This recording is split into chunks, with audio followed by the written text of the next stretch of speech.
시편 126편 5절과 6절 말씀입니다. 눈물을 흘리며 씨를 뿌리는 자는 기쁨으로 거두리로다. 울며 씨를 뿌리러 나가는 자는 정령 기쁨으로 그단을 가지고 돌아오리로다.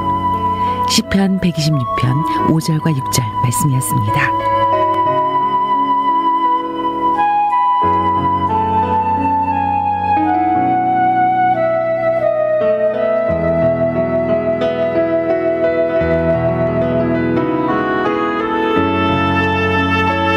애청자 여러분 안녕하십니까? 새롭게 하셔서 시간입니다. 오늘 이 시간은 어제 시간에 이어서요.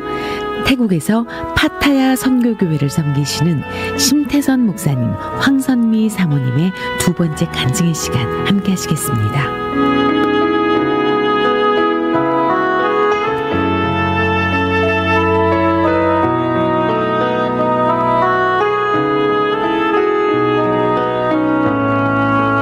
네, 저는 어릴 때 교회를 다녔는데 부모님이 교회를 안 다니시는 불신자셨기 때문에 이렇게 지속되지 못했습니다. 근데 제 기억에 주님의 따뜻한 사랑을 만났던 경험은 저가 유치원 다닐 그 나이 때 선생님이 저희 집에 오셔서 저의 손을 잡고 걸어가셔서 그땐 그 교회 집 앞에 있는 도로가 4차선이 정말 요동강보다 넓어 보였거든요. 네. 거기를 손잡고 길을 건너서 교회 가셨던 그때가 가장 많이 기억에 남고요. 그러다가 계속 교회를 다니다 하다가 고등학교 제 2학년 겨울방학 때 주님 만나는 체험도 하게 되고 또 헌신도 하게 되고 그래서 대학부 때는 뜨겁게 신앙생활을 하다가 그리고 이제 교회에서 봉사할 때 제 아내를 만나서 같이 또 연애도 하고 교제하다가 선교사의 꿈이 있었습니다. 둘 다. 그래서 그 선교사로 지망을 해서 1997년에 떠나게 됐습니다. 결혼하고요. 네, 저는 이제 부모님 다 신앙생활 하시는 그런 가정에서 자라났고요. 또 모태 신앙이고, 네, 저희 부모님 다 아주 모범적인 신앙생활을 저에게 물려주셨고요. 예, 그렇지만 교회에서 자라났지만 제가 주님을 정말 인격적으로 만난 거는 고등학교 2학년 때였는데 그때 이제 제가 방을 혼자 썼는데 방에서 성경을 계속 이제 혼자 읽었어요. 공부는 안 하고 성경을 많이 읽었어요. 근데 성경을 읽다가 이제 사복음서를 이렇게 읽게 됐는데 그때 이제 갑자기 눈물이 왈칵 쏟아지면서 아, 예수님이 내 죄 때문에 돌아가셨구나. 이 십자가의 이 고통이 나 때문이구나. 그게 어느 날 깨달아지면서 제가 그 깊은 어떤 그런 회개를 한 3일 정도를 제가 그렇게 통곡하면서 울었던 기억이 나요.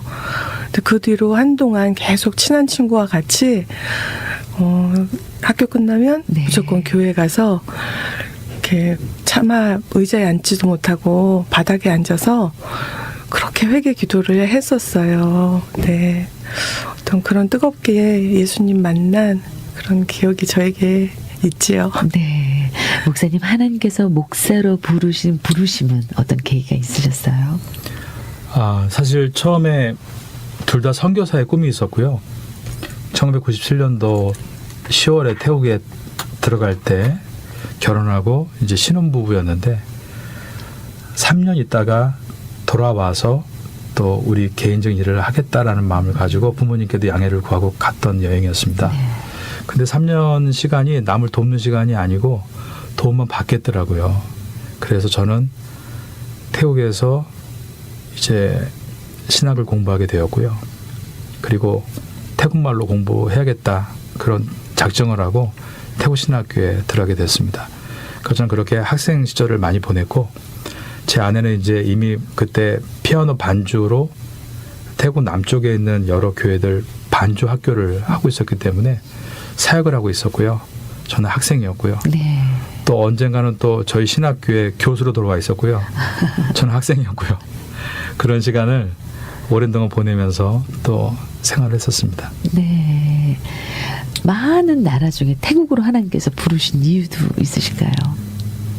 우선 저희 교회가 태국 선교를 많이 하고 있었는데 또 제가 존경하는 교회의 담임 목사님이 태국 선교 하시고 또 집회를 인도하실 때 저는 좀 그분의 입이 되어주면 좋겠다. 그래서 그런 순수하고 작은 생각에 태국을 정말 잘하기를 바라는 마음으로 네. 그렇게 귀한 일들을 하시는 분들의 입이 되겠다. 그렇게 시작을 했었습니다. 너무 고귀하십니다, 목사님. 네. 네. 26년 전 태국에 처음 딱 도착하셨을 때 어떠셨을까요, 사모님? 그때 비장했죠. 아주 비장했죠. 그때 내가 이 땅에 뭐 뼈를 묻으리라 이런 각오로 갔겠죠. 예. 그때 열정이 넘치는 청년이었고요. 네. 그때는 두려운 것도 없고 무서운 것도 없고 네. 그랬던 것 같아요. 예. 뭐든지 다 할 수 있을 것처럼 그랬어요. 네. 예, 청년 때부터 그랬습니다. 예, 아프리카 선교도 떠나고 예, 열심히 그쪽에 특화된 네. 그런 자매였습니다. 평범하게 믿을 수 있잖아요, 사모님. 직장 다니시면서 또 교회생활 열심히 할 수도 있었는데 우리 사모님을 선교사로 부르신 하나님의 이야기도 듣고 싶어요. 저는 중학교 1학년 때 그 중등부 캠프를 갔어요. 수련회죠. 갔는데 그때는 그 우리나라 이제 수련회 분위기가 굉장히 뜨거웠어요. 네. 막 밤새도록 기도하고 막 은혜를 받고 그럴 때였죠. 그래서 저도 이제 그때 수련회를 갔는데 그 친구 둘과 셋이 앉아서 막 짝기도를 하는데 전도사님이 짝기도를 막 시키시잖아요. 막 그것도 그 모닥불 펴놓고 그 옆에서 짝기도를 막 하는데 이게 모닥불 때문에 뜨거운 건지 은혜를 받아서 뜨거운지 모르겠는데 어쨌든 그렇게 기도를 하다가 저희 셋 다 은혜를 받았어요. 그날 너무나 큰 은혜를 받고 나중에 이제 목사님이 이제 다 같이 모인 자리에서 막 결단을 시키시더라고요. 그러면서 이제 선교사로 나갈 사람 일어나라고 그러셨는데 겁도 없이 저희 셋이 일어나서 네. 제가 선교사가 되겠습니다. 그렇게 한 거예요. 근데 저는 그 뒤로 그게 잊혀지지가 않더라고요. 항상 마음속에 하나님께 한 약속인데 내가 이거를 안 지키면 뭘 받지 지옥 가지 막 큰일 난다 이러고서는 그때 하나님 많이 두려워하는 마음이 있었던 거죠. 그래서 항상 나는 언젠가는 선교사가 돼야 돼. 네, 저희 친구들도 그래 우리는 언젠가 선교사가 돼야 돼 그런 마음으로 살았죠. 네. 살았고 이제 교회 담임 목사님께서 태국에 좀 가서 봉사하고 와라 그러셨을 때도 별 망설임 없이 그냥 가죠 뭐. 네. 한 3년인데 뭘 못 가겠어요. 그러고 가겠다고 그랬는데 저희 부모님은 못 가게 하려고 이제 조건을 내민 게 결혼하고 가라. 그렇게 말씀하시더라고요. 네. 아마 그렇게 말씀하시면 제가 못 갈 거라고 생각하셨나 봐요. 그런데 결혼도 너무나 쉽게 그냥 막 형통하게 되더라고요. 그래서 결혼을 하고 한 달 만에, 20일 만에 태국을 가게 된 거죠. 네. 네. 그랬어요. 근데 한 3년 있다 갈 줄 알았는데 정말 3년 있다가 목사님이 갈 생각 안 하시고 신학교를 가시는 거예요. 그때부터 진짜 이게 선교사의 삶이구나. 왜냐하면 그 전에는 목사님이 막 이렇게 일을 하셔서 저를 많이 서포트 해주셨어요. 근데 공부를 시작하시니까 그때부터가 정말 이제 어렵잖아요. 아이도 있고. 네. 그때부터 이제 정말 선교사의 삶, 배고픈 선교사의 삶을 많이 경험했던 것 같아요. 네. 3년 만에 돌아오시려고 했는데 그럼에도 불구하고 우리 부모님은 반대를 하셨잖아요. 그렇죠. 네. 믿지 않으시는 목사님 부모님도 많이 반대하셨을 것 같아요. 네, 많이 반대하셨죠. 근데 참 놀라웠습니다. 그 결혼한 것도 놀랐고, 왜냐하면 양가 부모님이 상견례를 하셨는데 네. 바로 그냥 서로가 마음이 맞으셨는지 결혼도 흔쾌히 허락해 주시고, 또 태국에 있는 동안 부모님이 여행 오셨는데 참 놀랍게 제가 떠나기 전에 어머님은 예수님을 영접하셨고 또 아버님은 제가 태국에 있을 때 그 교민 전도대회를 했는 그 기간에 오셔가지고 그 자리에 저희 아버님이 또 일어나셔서 영접기도 받으시고 그러면서 복음이 들어가시고 또 저희 삶을 점점 이해해 가시니까 시간이 지날수록 이제 저 이해해 주셨던 것 같습니다. 네. 3년 갔다 오겠다 했는데 이제 장기 선교사가 돼서 지금까지도 계세요. 하나님의 계획하심은 우리의 계획과 다른 것 같아요, 사모님. 그런 것 같아요. 정말 그때는 뭐 하나님 뜻 뭐 이런 것도 잘 모르고 네. 부모님 마음을 헤아릴 줄도 모르고 우리가 가서 뭐 사실 별 도움도 안 되는데 우리가 선교사로 있는 게 뭐 큰 도움이 되는 것처럼 착각하고 그렇게 철이 없을 그럴 때인데 그런 시간들을 지나고 이제 지금도 물론 많이 부족하겠지만 지나고 나서 이렇게 보니 하나님께서 이렇게 인도해 주신 게 하나에서부터 열까지 네. 다 이렇게 기억이 나고 너무 놀랍고 감사하고 저희 부모님들은 지금은 굉장히 많이 자랑스러워 하시고 우리 가문에 목사가 있다 막 이러면서 아주 네. 기뻐하시고 자랑스러워하고 이제 저희는 그런 가정이 됐죠. 네. 네. 함께 선교사로 헌신하셨던 나머 두 분의 친구분들은 어떻게 되셨을까요? 친구들은 그냥 평신도로 네, 살고 있습니다. 네, 너무 선택받은 귀한 사역이십니다, 사모님. 네. 네. 어떠세요, 목사님? 26년 쭉 뒤돌아보시니 가장 보람된 사역, 어떤 사역이라고 말씀하실 수 있을까요? 네, 뭐 돌아보니 사실 반성이 많이 되고요. 진짜 젊었을 때는 너무 철이 없었던 것 같아요. 시간이 지나니까 뭐든지 어떤 열매를 맺는다는 건 굉장히 시간이 많이 필요하다는 걸 깨닫게 되고 또 점점 시간이 지나니까 가장 열매를 맺어야 될 부분은 그냥 옛날에 우리 믿음의 선배들이 했던 것과 똑같이 말씀, 기도. 그래서 그 사역이 제일 중요하다는 걸 많이 깨닫고 있는 것 같습니다. 결론은 말씀과 기도인가요, 사모님? 그런 것 같아요. 이렇게 순간순간 지나고 나서 보니 어려운 순간들이 분명히 많이 있었거든요.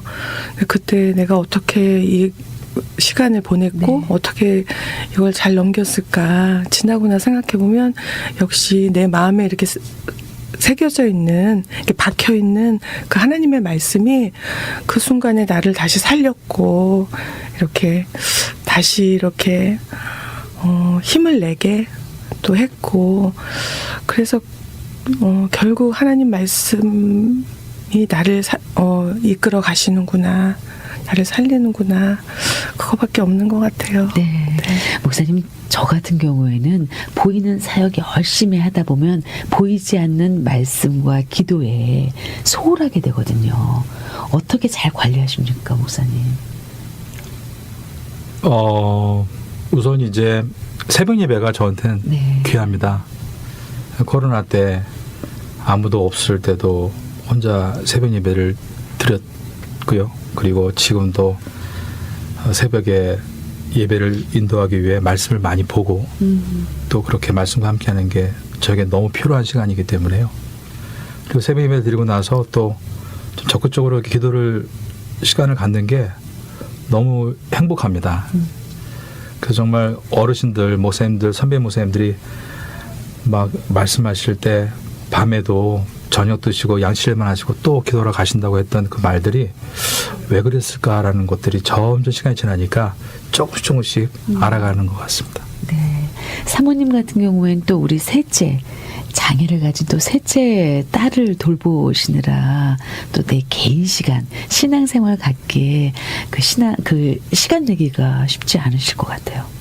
네, 정말 시간이 없어요. 개인 시간이 없어서 이것이 저의 늘 고민이기도 했어요. 왜냐하면 얘가 잘 때 이제 같이 누워 있다가 제가 더 먼저 잠들고, 네, 얘가 이제 깨면 그때부터는 얘랑 같이 있어야 되고 이제 그런 시간이잖아요. 그러다 보니 이제 교회에서 예배드린 시간이 저는 너무 귀한 시간이 되어지고요. 그냥 드렸을 예배가 저는 간절한 그런 온 마음을 다해서 예배 드려지는 그런 시간이 된 것 같고요.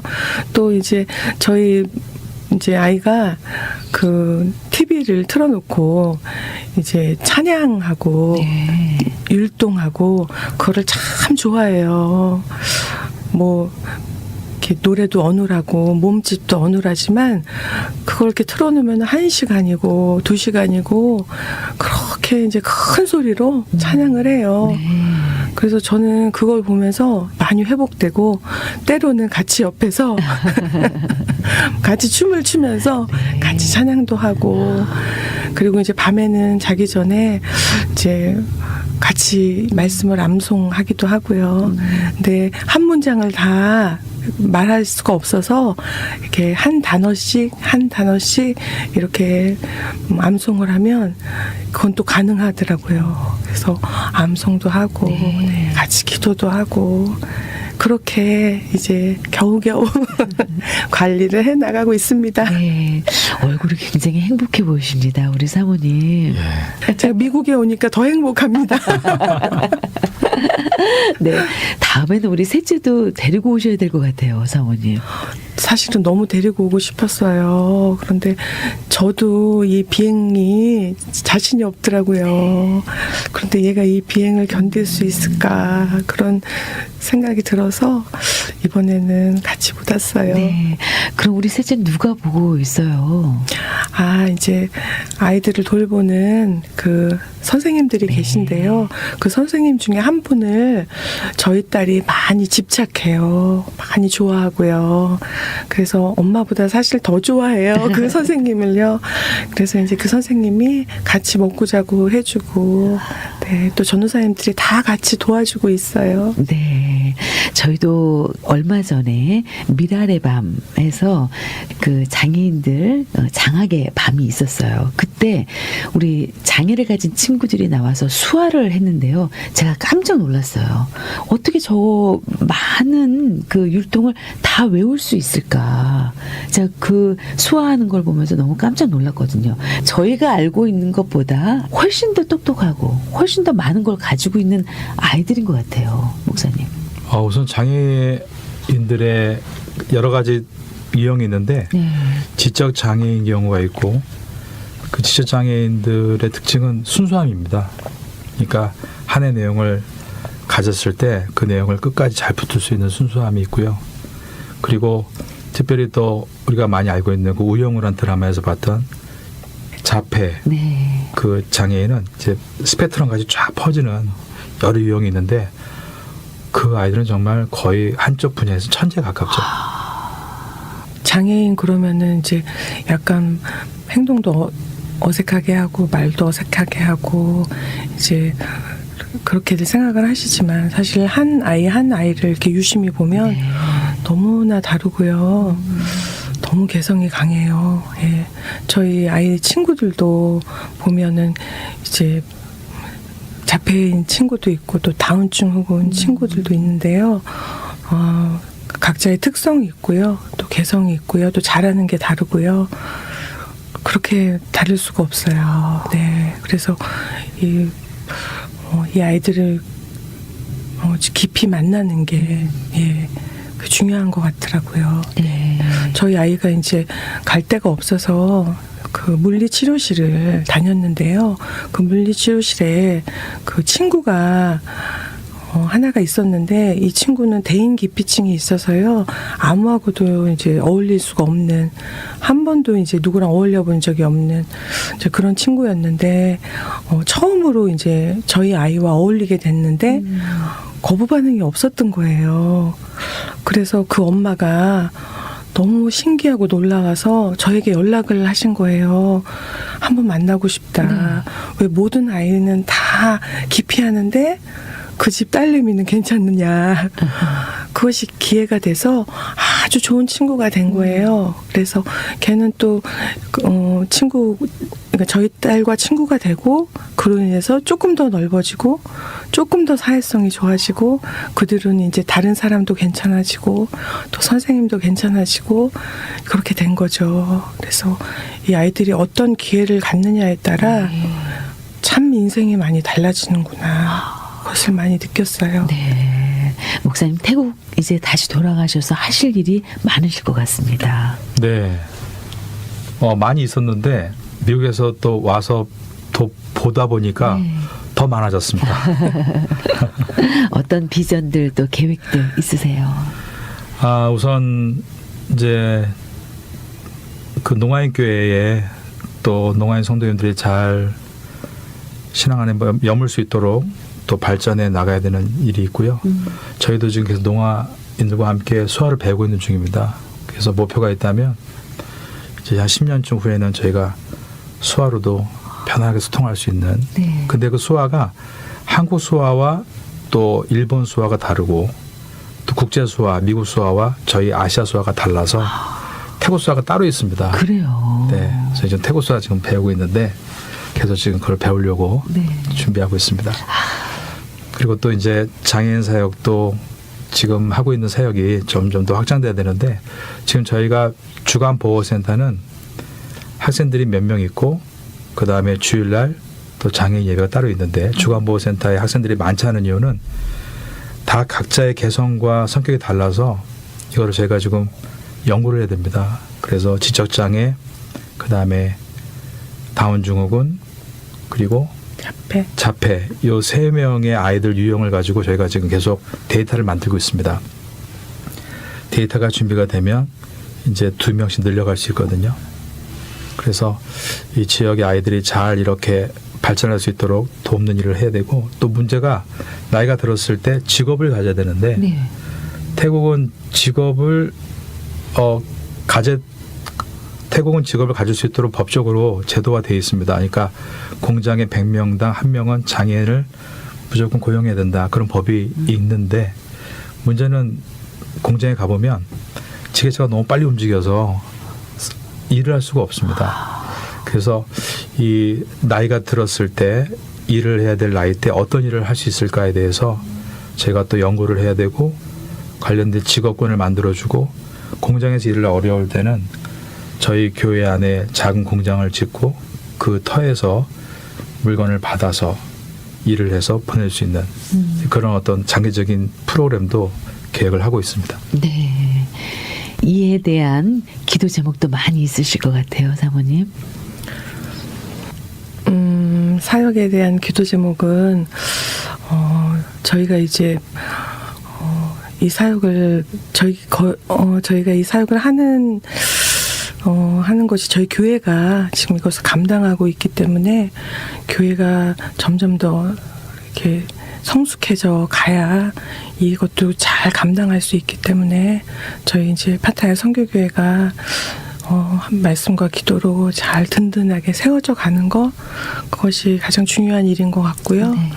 그리고 또 저 개인적인 것은 이제 저희 아이들이 이제 태국에서 다 태어났거든요. 그리고 태국에서 좀 이렇게 봉사하고 좀 태국에서 일하고 싶은 그런 마음들이 있어요.